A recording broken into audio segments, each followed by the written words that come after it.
Guys, I have been playing way too much Limbus Company, Lobotomy Corporation, and while I haven't gotten into Libraries of Ruin yet, I have decided that, it's time that I see how well that I would survive all of my favorite video games, albeit how well I would survive The City, or anything from, say, Witcher to Baldur's Gate.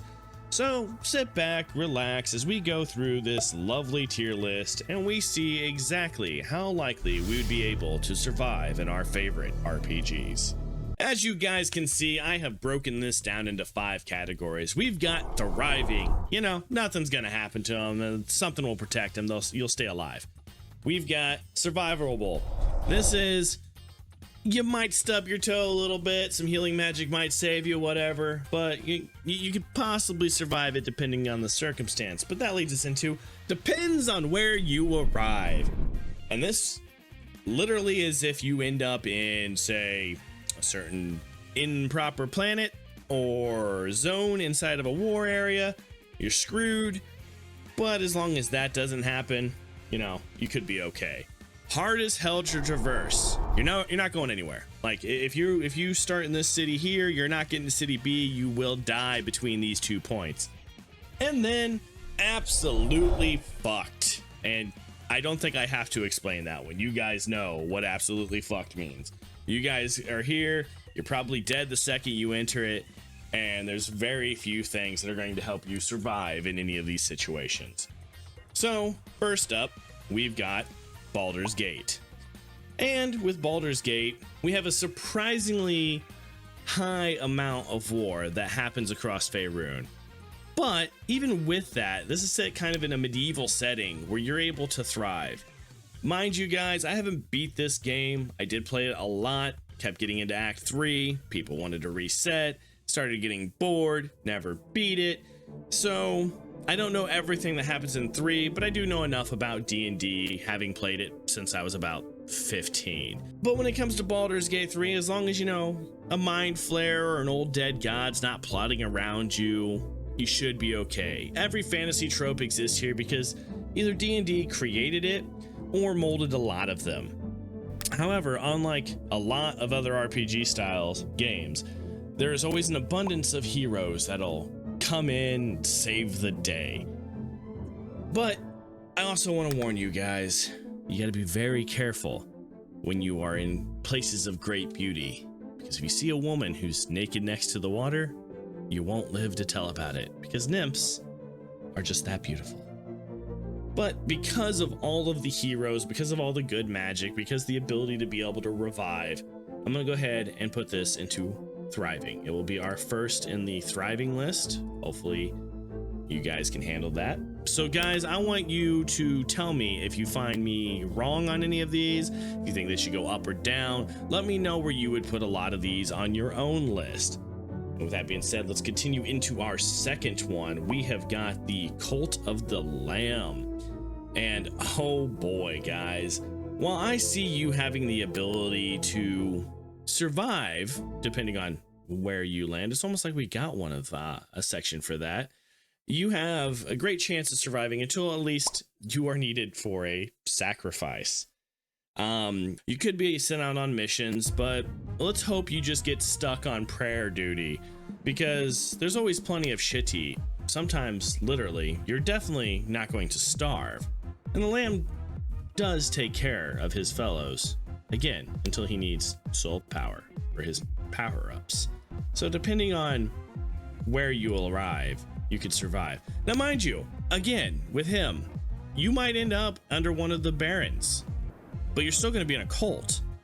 Regardless of where you are in Cult of the Lamb, you're either going to be someone who could be put into a cult, eaten by a spider, or whatever, but cult life is now your new life if you are in Cult of the Lamb. Now we're going to be moving into some high sci-fi up in here with Night City from Cyberpunk. Now, I wanted to point out that this is one of the few where you are actually able to go into the game systems, get yourself some nice power-ups. Here you'll be able to you know, augmentate yourself, get better eyesight, get blade arms, that kind of stuff. You just, you know, got to find a doctor who'll do it. You got to be able to afford it. But come on, you guys are all, you know, enterprising people, right? One of the biggest threats you'll have to worry about is, well, everyone else trying to rip you off. So that might be fun, or not. But plenty of people in this universe are surviving day-to-day life. The food sucks, corporations rule everything, philanthropists are dumb and want you to own nothing, be happy for it, and eat the bugs. Oh wait, that's our world, never mind. And like Texas, everyone is armed, and sometimes with more than one gun.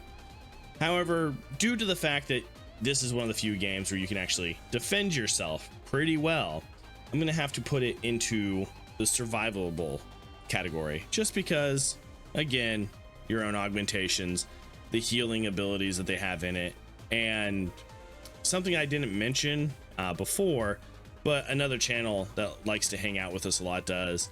You've got drugs that can slow down the perception of time that you can take, so that might be able to help you. Moving along, we are going into some Dark Souls, and if you guys know my channel, you know that I started off with Elden Ring. I didn't put it on the list, but if there is anything else you guys want me to put on a future list, go ahead and let me know. We will go ahead and try to do that again on another list. I'll make it a commenters list or something. It'll just be your guys' stuff.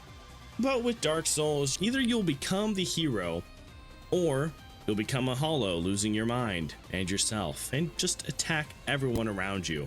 Good news though, if you're not a hollow, you can't technically die. Bad news, the more you die, the faster you become a hollow. As a basic human, everything in this world disdains you and pretty much will try to kill you. And they're all really fucking good at it. You got demons, abominations, old gods, and everything in between, all trying to take you out. So with that, we will have our very first absolutely fucked. You are no hero. You're Bob in accounting, and you're not making it in this world. Now, guys, when I was younger, one of the first, like, big computer games that I played that wasn't Lord of the Realms 2 was Diablo 2. Yeah, I know, I skipped the first one. But when it comes to Diablo 2, you are in the world of Sanctuary. You are basically just a peon in the games of gods and demons. Mind you, there's no real gods, there's primevals and, you know, true angels and stuff. But anyway, so in Sanctuary, demons can spawn pretty much anywhere. Great cities have massive problems in their sewers. The primevals and even the lesser evils are always trying to kill and conquer all of Sanctuary. And you'd be thinking, oh, well, there's angels. I'm protected. The angels will keep me safe. Nah, man. Humans in this world are basically abominations to them. They are half demons. And you know what that means? You must purge the unclean. So, even the angels are trying to kill you. Honestly, I don't know how Diablo got a Game Pass 2, because the World Stone was destroyed in 2. And it's just confusing for me. However, I originally was going to put this one in absolutely fucked.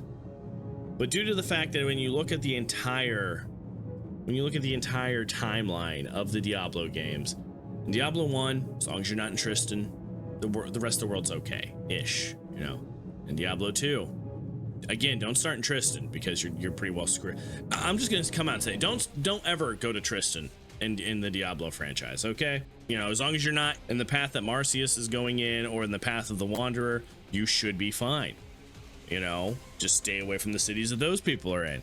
So I am going to actually put Diablo 2, and this might be a hot take, but I'm gonna move it to hard as hell to traverse, because there's still the demon goats. You can hop on a caravan and hopefully make it places, but plenty of things still get wiped out.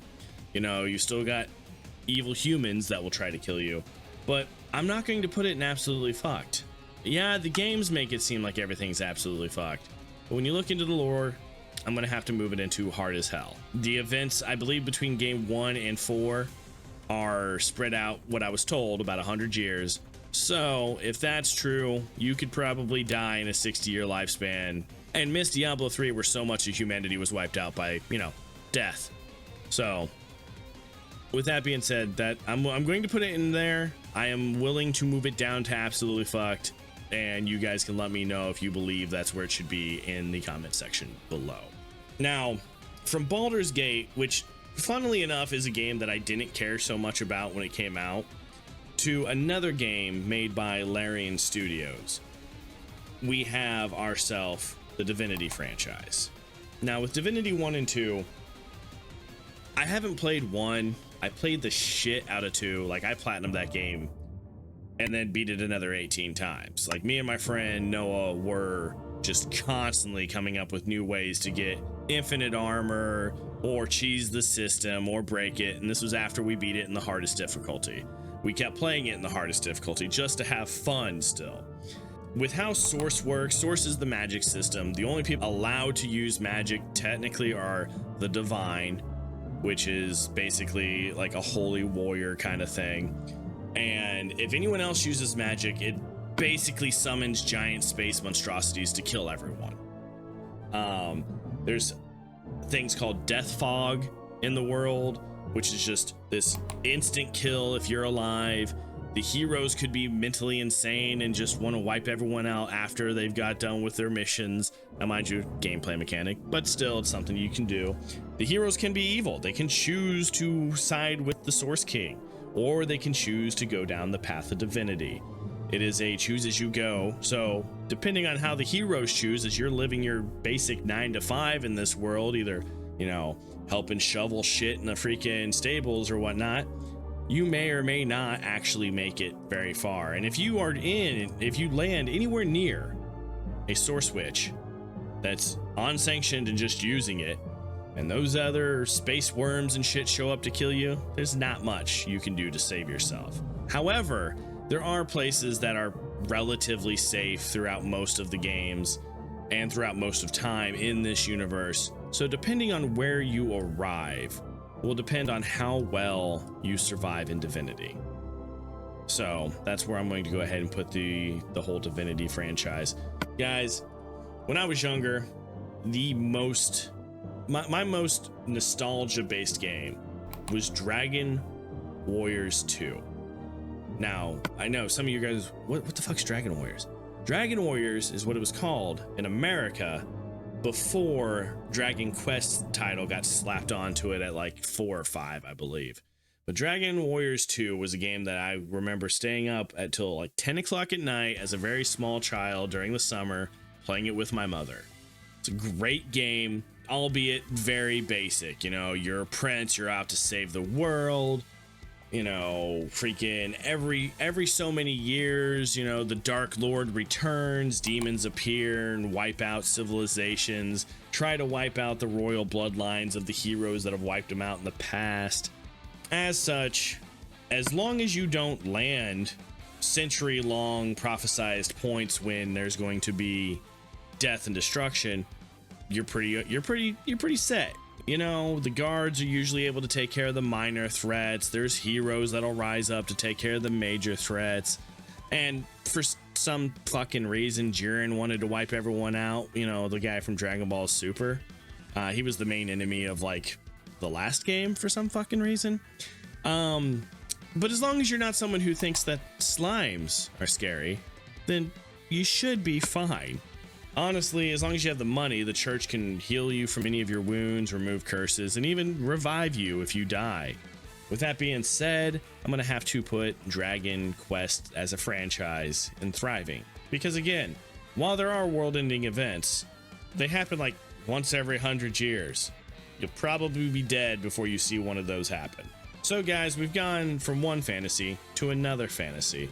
And this particular fantasy, everyone thinks would be fine because it's a Bethesda game. You know, how hard can it be to survive when you're running around inside of the Elder Scrolls universe on Tamriel? Well, let me tell you how hard it is to survive here, all right? You've got Daedra, who are constantly fucking with mortals. My personal favorite being Sheogorath, mad god love here. Wildlife is hostile to you. Even the crabs try to kill you. If you piss off a Spriggan, you're gonna have a deer chase your ass down and Hornia. You've got bears. You've got, let's see, vampire apocalypses, destined dragons who are going to eat the whole world to end time, time splits, were creatures, random alchemy mishaps. Oh, look at that. There's a berry over there. I'm going to, oh shit, now I'm, paralyzed for the next 5 seconds. Rogue mages that'll experiment with you. Possibly throw your ass into a soul gem and power up their cool blowing in the wind cape because they wanted something sweet looking. Undead in almost every random fucking corner. It's like you flip a rock and hey, there's a Druger right here. Hey, there's a skeleton over there. Hey, some asshole just summoned another vampire. But hey, at least here, the gods can bless you, and there is healing magic. So with those two things in mind, I'm gonna have to put it in hard as hell to traverse. Yeah, there's heroes. Yeah, again, there's healing magic, but you're just a basic dude. And while, any random guy who's running the log mill has some kind of magic and at least a dagger to his name, you don't have the magic. You have to hope that someone else is going to be willing to heal you. So that is the main reason that I am putting Tamriel in the hardest hell to traverse. But on top of that, you still have the war aspect of other games going on here. So again, it's going in hard as hell to traverse because getting around as yourself without the coin is going to be very hard in the world of Tamriel. Sticking with Bethesda, we are moving into Fallout. So from medieval fantasy to post-apocalyptic bullshit, we are going into the Pip-Boy simulator. I've played several of the games, and the reason I'm not a huge fan of the Fallout franchise is because while it's an optional function, to me, the Pip tool, your little freaking VAT system, is necessary to properly play the game. Like, the aiming system in this game sucks. Creatures freaking, you shoot at a bug that's, one of the random fast ass bugs, and it dodges through.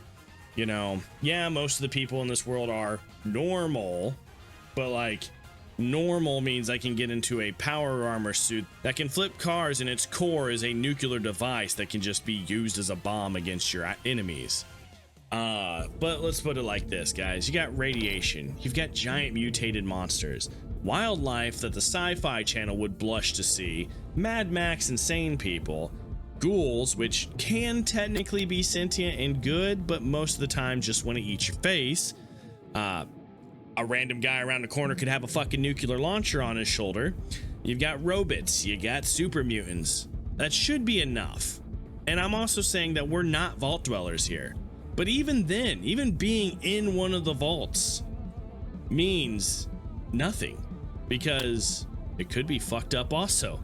There was a vault that had 1 woman and 99 dudes in it. Didn't end so well for the woman. There was one that had psychological drugs pumped into the air vents, just for funsies. And then there was Gary. We don't talk about Gary. Gary. Anyway, so because of that, because of all the nuclear waste, because of, yeah, you can get a random guy to show up and save you from time to time, I'm still going to keep it, along with its counterpart, in hard as hell to traverse. Now guys, one of the 2 games on this list that got me to thinking, could I survive this, was Final Fantasy Tactics. This game, when it came out on PlayStation 1, the music to it immediately entranced me. The story behind it is great. It's one of the few games that I can give a shit about the politics that happen in it, and it's just done so well. Now mind you, it's an asymmetric strategy RPG. I do enjoy how it runs, but it's also one of the only worlds on this list where I think you could possibly level up due to how its system works, because like, you squire to a knight, you learn how to be a squire, you become a knight, you can do that, you can become a thief, you can become an archer. I don't think you could learn the magic system, but the basic crap, how it works in the game, being armored up, being able to defend yourself, being a chocobo warrior, running with some kind of alchemist to heal you, running with some kind of freaking cleric to heal you. Those are all positives for you. However, you are in Final Fantasy Tactics, a game that from the beginning of what you know to the end of the game is constantly in war. Like, before the game starts, the end of the 50 Years' War had just ended, and we're starting to go into a civil war for a succession for who's going to rule the kingdom. That immediately puts you into a shit situation. But on top of that, the church starts manipulating shit in the background the whole time, and at any moment, one faction or another could try to kill you, or if you're branded a heretic, even random people on the side of the road could be trying to throw your ass into the church. So there's that. And also, you better hope that the hero wins, because if not, the whole world would be covered in Lakavi, which are basically super powerful fucking demons that are just sitting there trying to make more of their own on the planet. With the fact that you have a chance at defending yourself in this world, I'm going to have to put it into the survivable. Because, like, you can buy potions and drink potions. You can survive a lot better. You can defend yourself. But you're not going to be thriving in this world. I mean, there's even a scene where you get Cloud and the flower girl almost gets mugged. So, like, you can survive, but I don't think you're thriving. Oddly enough, guys, I didn't do this one on purpose, but Square Enix made the next game. It made Final Fantasy Tactics, and it also made Grandia 2. And Grandia 2 is a game I played it back when it came out on PlayStation 2. I liked the look of it. It was a great game, had good story. Again, it's a Square Enix game, so the church is lying to you about shit. And I'm about to platinum it with its remaster on the PlayStation 5 at this point. So that's fun. But there's monsters everywhere, from forests to caves. As long as you live in a city, you should be okay. You know, the funny thing is this can't be a depends on where you arrive, because everything tends to be good in this universe until the prophesized day of darkness. Yeah, there's monsters, but you've got soldiers, you've got the freaking geohounds, which is what your main character is in this one, which is basically a mercenary for hire who's willing to go out and clear out nests of these things. It's no different than most of your other high fantasy. And just like in Baldur's Gate, you have tropes of heroes that are willing to go around saving the world, doing good for people. The only thing you really have to worry about is wandering out at night. Most towns are safe during the day, most of them have guards and stuff willing to protect you. So as long as you're in a town and you're nowhere near around during the prophesized day of darkness, you're thriving in this world. Like, again, the church, even though they're lying to you for most of it, they do have really good healers. Now from high fantasy back to sci-fi. I know I'm whiplashing everyone here, guys, but I'll try to keep a couple of them back to back on this one so we can stay in high fantasy. We are moving to the Star Wars universe, primarily during the era of KOTOR, but considering this is for RPGs and you're surviving in the world, we're going to say it's KOTOR 1 and 2. But, you know, as long as you keep your head down and you're working for credits, you should be fine. All I'm saying is, if you see somebody in a weird black cape with glowing red eyes, fucking force choking or lightning bolting somebody, you should probably stay away from those people. Don't piss them off. And if it is in the time of KOTOR 1 and 2, just don't, if you see any Jedi, just don't go near any Jedi and you should be fine. As long as a world-destroying fleet doesn't just fucking show up over you, then you're going to make it just fine. You can easily thrive in the world of Star Wars. There are plenty of planets that are safe. It's not so much of a survivability. It's not so much a depending on where you arrive, as long as it's not like Coruscant before it gets fucking bombed, you know, you'll be fine. As long as you're not an Alderaan when the freaking Death Star shows up, you're gonna be fine. So just keep your nose down and you'll thrive just fine. Just like your normal average 9-to-5 job that you have probably now. And I did promise you guys we'd stay in sci-fi twice in a row. So we're going from KOTOR straight into Mass Effect. And again, just like KOTOR, guys, as long as you don't live near Geth or hostile alien space, you know, you don't want to be near any of the, raiding aliens or any of that shit. You stay near one of the core planets or you stay on the Citadel, you're fine. Unless the Reapers are about to show up, then you might be a bit fucked. But other than that, you should be fine. Most of the galaxy is safe. except for Reapers and Geth. But again, just stay away from those particular small areas of space, and don't be there when the Reapers are coming to knock on your door, and nothing bad will happen to you. So for that reason, I have to stick this one right up there next to Knights of the Old Republic. You guys might argue with me because, you know, what if Krogan's attack? But again, if you're on the Citadel, fucking nothing's attacking you. Pretty much you're safe.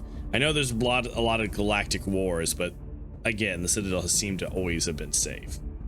Well, guys, we're jumping out of high sci-fi into, I would say, low fantasy.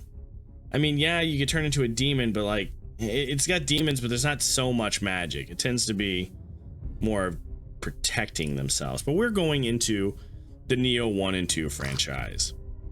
And for this one, guys, essentially there's one, this whole game is set in Japan, right? It's set on our normal Earth. So the only rule I have for you in this one essentially is don't live in Japan. If you don't live in Japan, you've got a great chance of surviving.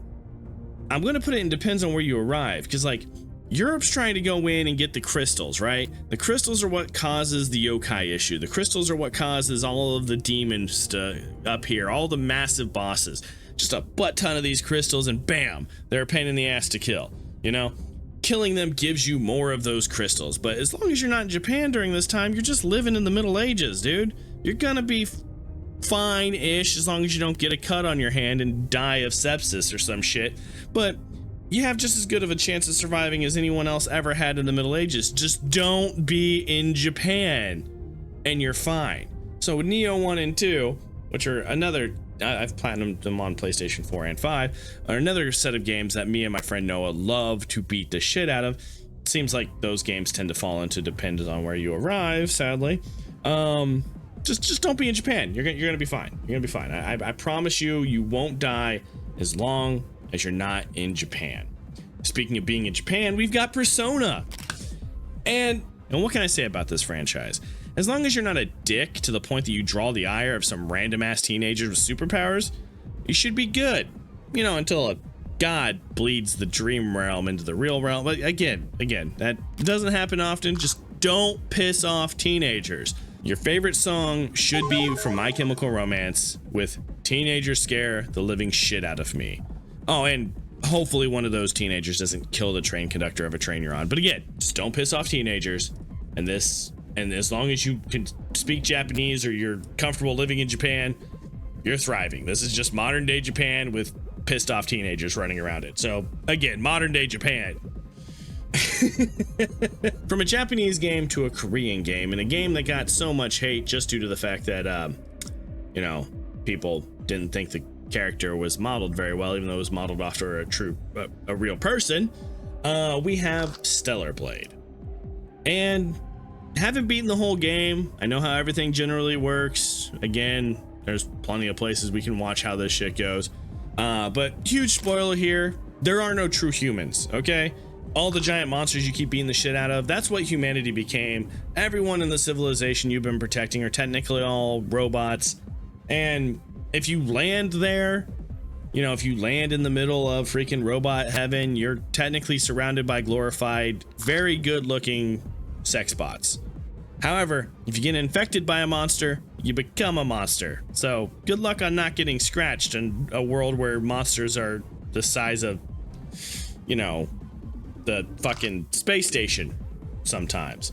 So because of that, and there only being one real safe haven, I'm going to put this one in hard as hell is to traverse. It could be in absolutely fucked, but, and it's not so much depends on where you arrive, because yeah, if you arrive in the city you're safe, but it's still being attacked all the fucking time. So, and you're not leaving the place if you're there, like you are just there. So I'm putting it as hard as hell as to traverse. I'm not giving it absolutely fuck status just for that. So as we come out of hard as hell as to traverse, we had one Blizzard game there, but now we move into World of Warcraft. And surprisingly, while the citizens of World of Warcraft tend to survive slightly better than the citizens in your average Diablo game, I'm probably going to put World of Warcraft lower. Now, hear me out, guys. I know. It doesn't make much sense. Yeah, as I said, they tend to survive a little bit better than the Diablo games. But I did play this game from beta all the way up until Warlords of Draenei. And the reason I stopped playing was because of the what if scenario. But between zombie plagues, giant rats, murlocs, i.e. essentially sentient toads that have weapons, pissed off kobolds, and those being the weakest things you can run into, all being able to coordinate and eat you in a world-ending event happening about every 5 years or so, I'd say your chances of surviving are pretty fucking low. Even cities are not safe due to enemy faction raids, Deathwing making an appearance, any random god. Hell, the capital Stormwind was literally ran by a black dragon with nobody fucking knowing for several years of the game. So, with that being said, I'm going to say that trying to survive in the world of Warcraft in Azeroth is probably harder than surviving in Sanctuary. Because, yeah, all the events of Sanctuary happen over about 100 years or so. But like every 5 years, something else is blowing up in your face inside of World of Warcraft. So, again with the whiplash, I apologize. We go from high fantasy to literally space war. All of the space war with the Warhammer 40k universe. And what can I say about Warhammer 40k? That hasn't been said 150 million times by so many people. You know, in the grim dark future of the 40th millennium, all that there is war. And I'm just gonna say, you're fucked, guys. If you're innocent, you're guilty. If you're guilty, you're still guilty. If the humans don't kill you, you have a variety of other things that will. You've got orcs, you've got robot mummies, you've got giant space bugs, you've got depraved space elves that want to turn you into living furniture, who knows, maybe a fucking fleshlight. You've got normal space elves that are Frieza levels of racist and constantly call you monkey. You've got warp demons that may make you part of their army if they don't kill you in some atrocious way. Or the worst fate of all in this entire universe is being forced into space communism by the Blue Man Group. All kidding aside, guys, like everywhere you go here, except for maybe the 1 in a million fucking pleasure planet, you're going to die a horribly painful death. You're going to piss someone off, you're going to get shanked in a freaking hive city, you're going to die under a plow-on accident in an ag world, you're going to get freaking turned into a demon, or turned into some kind of depraved furniture. You're just done. You are fucked. Warhammer is one of the scariest universes to try to survive in. And due to that, there's no reason to talk about it anymore. Now we are moving back into high fantasy, more like mid fantasy. You know, we are going into the world of The Witcher 3. Now, mind you, this is all the Witcher games. This is just, you know, Norway with all of their lovely mythological creatures trying to kill you. The city guards, they're not equipped to kill these monsters. And the reputation of those who can is worse than dirt. Maybe even worse than Popo stool. If you get the reference, you get the reference. You don't have much of a way to survive here. You're basically a serf in medieval Europe. So if you're a pretty girl, I fear for you. Now, mind you, you do have some ability to survive. With it being medieval Europe, as long as you can get a hold of a sword, you know, you can try to protect yourself. You're not going to thrive in this world. It doesn't depend on where you arrive so much. If you arrive in a city, you have a slightly better chance at survival. Of course, medieval time period, cities are going to keep you alive better. But you have a chance to swing a sword and keep yourself alive. So with that being said, I'm going to put it into survivable. If you have the coin, you can pay a witcher in order to get you through the wilderness if, say, there may be a hag in the area, and ups your chances of surviving then. Well, guys, we have moved into the primary reason that I decided to make this list. With all the Limbus company I've been playing, with all the lobotomy corporation I've been playing, I've decided to make a how would you survive list. And we come to just the city. The best chance I can see you having to survive any of this shit would be to join the middle, which is basically a gang, but they actually care about their people, and getting some of those sweet upgrades, aka the tattoos that power you up. If you can become like a big brother, oh my god, your day is made. Other than that, you've got the ability to distort if your mentality is not great. And let's face it, in our modern world where everyone seems to have a fucking mental condition of some sort or the other, you are screwed just entering this zone. You've got abnormalities which are used to power the city in one way or another that break free and go on murdering sprees.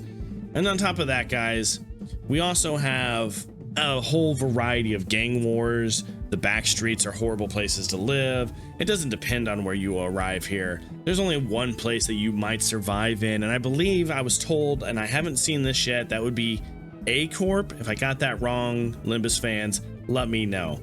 But you've got monsters outside. You've got the entire categorization system of things that are willing to kill you up to Star of the City, and even higher than that, which the head will step in and take out. If you piss off the head, mind you, he's going to take you out. If you piss off the middle, they're going to take you out. Piss off any one of the fingers, they're probably going to take you out. There's only one finger that I haven't heard anything about, and apparently no one has, but again, let me know in the comment section below if I'm wrong there.